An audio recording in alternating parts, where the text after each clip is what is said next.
Bienvenue à la Minute Technique. Cette semaine, je vais vous montrer, donc, comme promis, la deuxième sortie de rubber guard, quand l'adversaire, cette fois-ci, a bien monté son genou, a bien fermé le cercle, c'est-à-dire qu'il a remonté le genou au talon.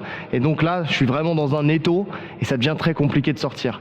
Donc, qu'est-ce qu'on va faire? On va offrir une soumission potentielle, celle qu'on aura choisie. En fait, on va feinter l'adversaire, on va ne pas lui donner le choix que de prendre cette soumission-là pour pouvoir sortir. Donc on va choisir une des soumissions les plus simples en termes de sortie, c'est l'omoplata.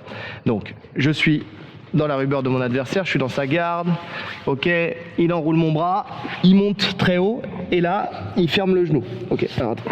Il ferme le genou ici et en plus il est devant mon épaule, d'accord? Donc là il y a plusieurs choses qui s'offrent à lui, hein. Il pourrait très bien m'attaquer en clé, en omoplata, il peut m'attaquer en triangle, d'accord? Il y a beaucoup de choses à faire, donc il faut réagir très vite. Déjà la première des choses, c'est d'éviter de prendre le triangle. Donc pour ce faire, qu'est-ce que je vais faire? Je vais prendre ma main ici, je vais venir au niveau de sa cheville et je vais coller le talon de mon adversaire à sa fesse, d'accord? Je vais forcer le fait de plier sa jambe. Pourquoi je fais ça? Parce que déjà là, je lui enlève une partie de sa force. Si je fais que tenir ici, il peut tendre sa jambe là et puis me prendre en triangle, d'accord? Alors que si je viens et que je colle son talon à sa fesse, vas-y, essaie de tricoter, vas-y, bouge, ça devient beaucoup plus compliqué. Je fixe vraiment son talon à sa fesse. Une fois que j'ai fait ça, je vais venir.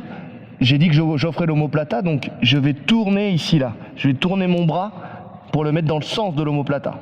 Ok? Et là, je vais venir et je vais tourner mes hanches. C'est moi qui vais faire le chemin pour me retrouver dans le même sens que lui. Je tourne mes hanches ici et j'offre l'omoplata.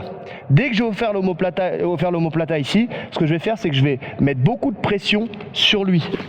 Là, pour tout de suite passer ma jambe par-dessus.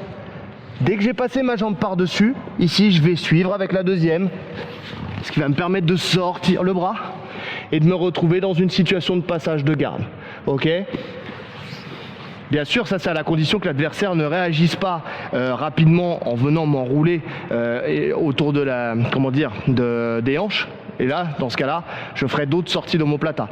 Mais là, dans un premier temps, c'est prendre de vitesse l'adversaire, tourner autour et reprendre le contrôle en passant la garde. Donc, on recommence, je viens, mon adversaire m'enroule, il est monté, là il a fermé le cercle, il était très verrouillé, donc je ne peux plus baisser sa jambe.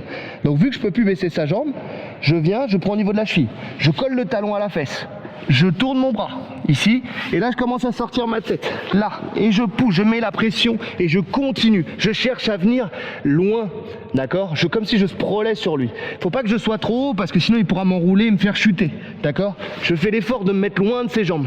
Je continue à tourner, je sors mon bras et je prends ma position. Et là, j'ai d'une part le passage, enfin la sortie de la garde, le passage, d'accord, je marque mes 3 points et je suis dans une position favorable pour la suite du combat. Ok à vous?